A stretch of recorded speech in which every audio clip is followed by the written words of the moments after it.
জান একটা কারণ তো কই, শুধু কেলিকা ব্রেকআপ করতেছো? হ্যাঁ রে, তোমার খাটের সামনে থেকে বিরক্ত হয়ে গেছে গা আমি। জান তুমি উল্টা পাল্টা কথা কেন কইতেছো? দেখো, আমি কিন্তু এতক্ষণ তোমারে কইতে আসছিলাম না, এখন আমার বাধ্য হয়ে তোমার কোন লাগতেছে কথাটি। জান আমি এমন কি করছি? এই তুমি জানো, পার্কে গিয়ে তোমার কোলে মাথা রেখে শৈতাম দেখা তোমার মাথাতে কতগুলো উকুন আইছে আমার মাথাত, এখন শুধু খাদ যায় উকুন গুলো আমারে। ইস তুমি এটা কি নোংরা নোংরা কথা কইতেছো?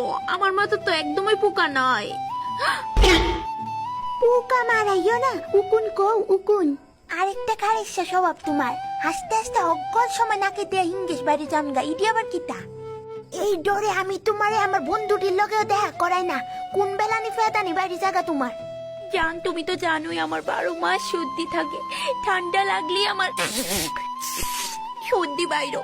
সর্দি কইও না, হিঙ্গেশে কও। তোমার তো হাসলেও হিঙ্গেশ আয়, কানলেও হিঙ্গেশ আয়, মানে